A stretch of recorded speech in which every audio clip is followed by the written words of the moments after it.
Hello दोस्तों, मैं दीपक मिश्रा अपने चैनल वो भयानक यादें में आपका स्वागत करता हूं। दोस्तों,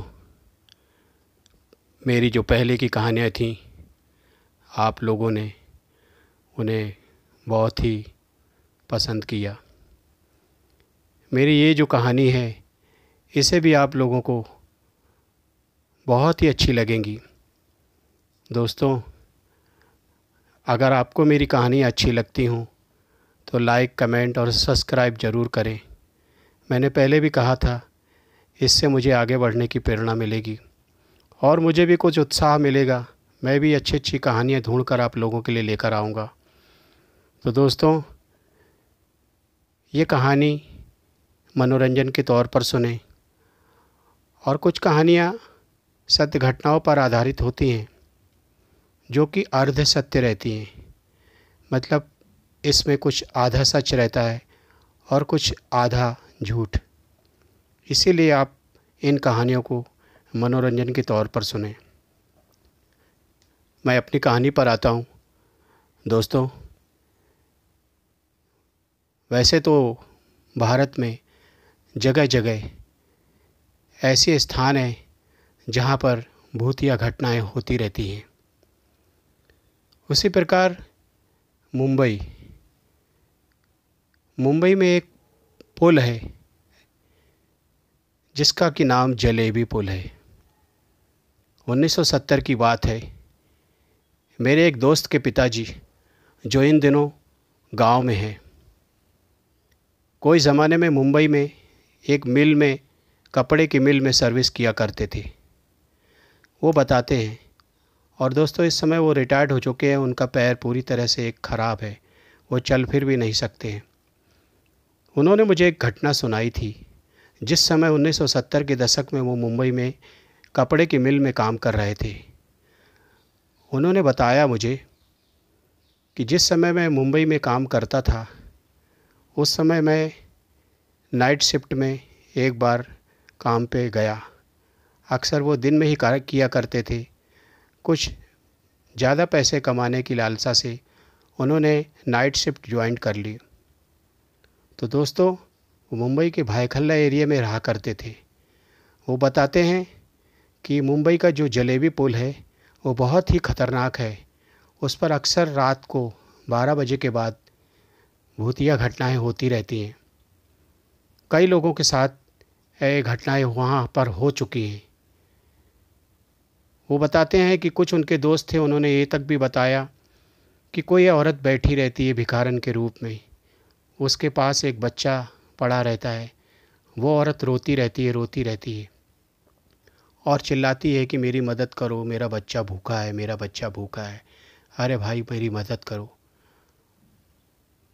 जो जानकार हैं वो चुपचाप अपने रास्ते चले जाते हैं, और जो दयालु दिल के होते हैं तो वो उसके पास चले जाते हैं और कारण पूछने लगते हैं।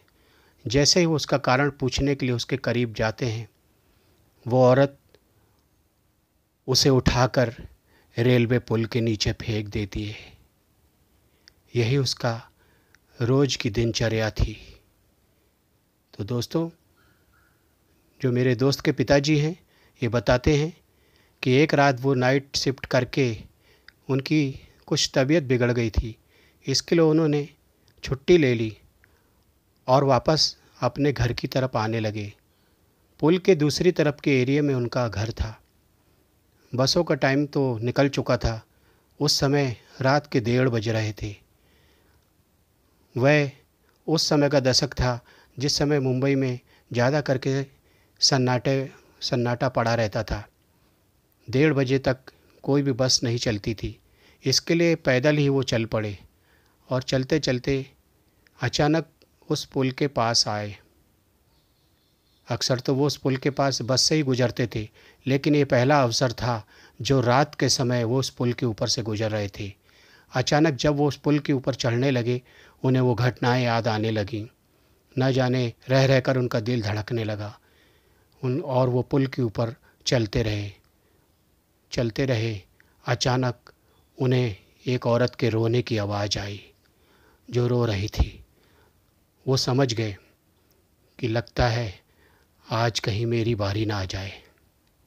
लेकिन दोस्तों, उस औरत की रोने की आवाज़ में इतना दर्द था कि ना चाहते हुए भी कोई भी उसकी तरफ खिंचता चला जाए। तो मेरे दोस्त के जो पिताजी थे, वो भी सम्मोहन में बह गए और उसकी आवाज़ की तरफ बढ़ने लगे। वो करीब पहुँचे और उन्होंने देखा कि उसके सामने एक बच्चा लेटा हुआ है और वह सर झुकाए रो रही है, मेरी मदद करो, मेरा बच्चा भूखा है, मेरा बच्चा भूखा है। तो मेरे दोस्त के पिताजी उससे कारण पूछने के लिए जैसे ही नीचे झुके, वैसे ही उस औरत ने उनका पैर पकड़ के उठाने की कोशिश की। लेकिन तब तक ये संभल चुके थे और इन्होंने पूरा जोर लगाया।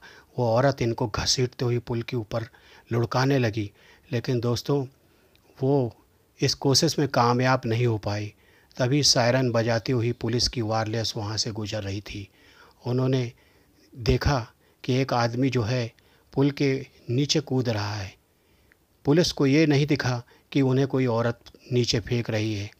दोस्तों, पुलिस वाले दौड़ते हुए आए और इनको पकड़ लिया और इनको 4-5 तमाचे जमाए, डंडे लगाए। बोले, क्या करता है? आत्महत्या करने की कोशिश कर रहा है? उनके पिताजी ने कहा, नहीं नहीं साहब, अच्छा हुआ आप लोग आ गए, वरना वो मुझे नीचे फेंक देती। बोले, हम लोग से झूठ बोलता है, रात को 1:30 बजे आत्महत्या करने के लिए यहाँ से कूद रहा है, चल पुलिस स्टेशन। और वो मुझे पकड़कर पुलिस स्टेशन की तरफ ले जाने लगे। दोस्तों, जब वो मुझे गाड़ी में बैठा रहे थे, तब उस औरत ने मुझे बहुत ही घूरती हुई नज़रों से देखा। उसके आँख में मैंने अंगारे देखे। और दोस्तों, पुलिस स्टेशन में मुझे लेकर आए और पुलिस वालों को हमने सब घटना बताई। उन्होंने कहा, इस प्रकार का झूठ तुम लोग फैलाते हो। ये कहकर मुझे सुबह वहाँ से छोड़ दिया गया। और मैं दोस्तों, मेरी वही हाल हुई कि मैं जिसको भी ये घटना बता रहा था, कोई भी यकीन नहीं कर रहा था। खैर, कोई बात नहीं। जहाँ भगवान होते हैं इस संसार में, वहाँ भूत प्रेतों का भी अस्तित्व है। तो दोस्तों, ये थी आज की घटना। अगली कहानी इसके बाद लेकर आऊँगा। तो दोस्तों, ज़रूर लाइक, कमेंट और शेयर ज़रूर करें। ज़्यादा से ज़्यादा हमारी कहानी को लोगों तक पहुँचाएँ। धन्यवाद। Good night.